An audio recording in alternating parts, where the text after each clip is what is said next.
Hello again, and welcome to the new weekly extended bulletin from Haverhill UK News, brought to you by Haverhill TV. In the news for today, Thursday, November the 7th, there'll be a new look to the Safer Neighbourhood team public meetings from now on to try to make sure the police get given priorities they consider important and practicable. Public tributes were paid to former Mayor and town musician Councillor Les Ager at his funeral yesterday, and Sunday sees the annual Remembrance Observance. There's a schedule to tell you when and where you can join in. The next Safer Neighbourhood Team Public Forum will take a different format, after the last one produced police priorities which the town's police chief was unhappy with. September's Public Forum saw illegal high street parking once again chosen as a police priority, when Inspector Peter Ferry has many times said their action can have no effect on offenders, while other issues which he considered more serious and more practicable were not voted for. Inspector Ferry had a meeting with SNT Chairman Tim Marks, County Councillor Tony Brown, Town Clerk Will Austin, regular SNT attender John Burns and Aaron Lucarini, who will be live streaming future meetings so they can be seen at home on people's computers. Inspector Ferry said it would be open to people to put forward potential priorities online and to vote online by going to www.haverhillvote.co.uk, where the live streaming can be seen. At the next meeting on December the 9th, the new format will be launched. From now on, meetings will be in the Arts Centre, and people will fill in forms on arrival, putting forward suggestions. These will then be filtered by Inspector Ferry and Councillor Marks, who will merge similar ones and then supervise voting in the hall and online via Twitter and the email feed. There will be 30 minutes allowed for public discussion and for Twitter comments to be included. Townspeople packed into the Old Independent Church yesterday morning for the funeral of former Mayor and town musician Councillor Les Ager. It was a Church of England funeral conducted by the town's rector, Canon Ian Finn, but the venue was the Old Independent United Reformed Church because it was big enough to cope with the crowd expected, and because of the many concerts Les had staged there. Haverhill and District Operatic Society, of which he was musical director for 40 years, and Haverhill Choral Society provided the choir, which sang Howard Goodall's Psalm 23, the theme tune from BBC TV's The Vicar of Dibley, conducted by Les's daughter Karen. Haverhill Silver Band, which Les conducted for 20 years, played a selection from Scheherazade by Rimsky-Korsakov, conducted by Les's son Mark. Les's grandchildren, Lauren and Adam Chinnery, performed Somewhere Over the Rainbow. Tributes to Les were given by the Operatic Society's founder, Barry Stevenson, by Mark Ager, and by two town clerks, Gordon Musset and his successor, Will Austin, who described Les as a great Haverhillian. Les, who was 75, died on October the 24th after a battle with lymphoma. He had received the British Empire Medal in January for his services to music in Haverhill. Haverhill is to have a new town centre beat officer, described by the town's police chief as a big presence. PC Mark Ellis, who served for several years as town centre beat officer in Bury St Edmunds, takes over this week from PC Simon Bourne, who's been moved to Sudbury.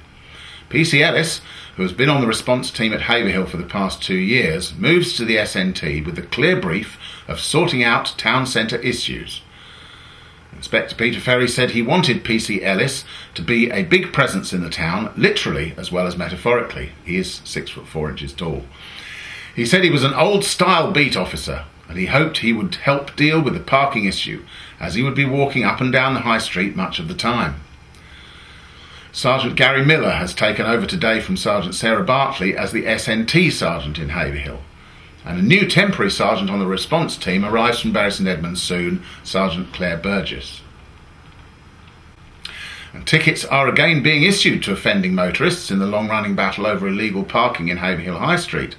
Since the priority was controversially adopted again by the Safer Neighbourhood Team Public Forum on September the 9th, 32 tickets have been issued. People speeding in High Street have also been caught by police with cameras. 11 motorists have been found to be exceeding 35 miles per hour, although the average speed is 18 miles per hour, below the 20 miles per hour limit.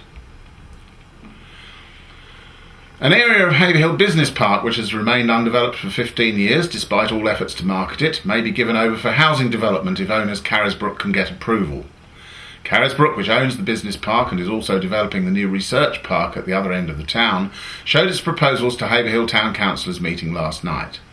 If all goes to plan, they'll be submitting a planning application to St Edmundsbury Borough Council in November, with the hope of gaining approval in the spring. The site would provide 200 homes, of which 30%, between 50 and 60, would be affordable homes. But some would also be executive housing, plus a prestige building at the entrance to the estate. A design for a new clock in Haverhill has received a very warm reception from town councillors who are footing the bill. The town council is to pay £10,000 to provide a clock, particularly for people using the bus station. It will stand in Jubilee Walk, approximately where the Bill Blake Memorial clock stood before it was taken down when the area was remodelled by St Edmundsbury Borough Council. The 12-foot tower, modelled on the Olympic torch, will bear 3 figurines around 3 clock faces, representing the 3 counties which meet around Haverhill, one face directed towards each county: Suffolk, Essex and Cambridgeshire. Now, crime. And police are warning people to make sure their garden gates and side gates are secure after a burglary in Recreation Road, where a burglar used a pillowcase to carry off the haul. Sometime between October the 30th and November the 3rd, someone got round through an unlocked side gate and jemmied the kitchen window, stealing games consoles and jewellery.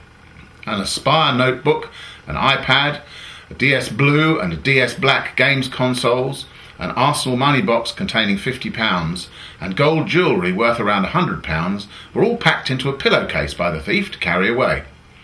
Inspector Peter Ferry, Haverhill's police chief, said this was a very distinctive element of the crime which they would look out for in future. Police have been carrying out more patrols in the Recreation Road area, and Inspector Ferry urged people to lock their side gates. He also said it was important to leave lights on if you go out now the dark evenings were drawing in.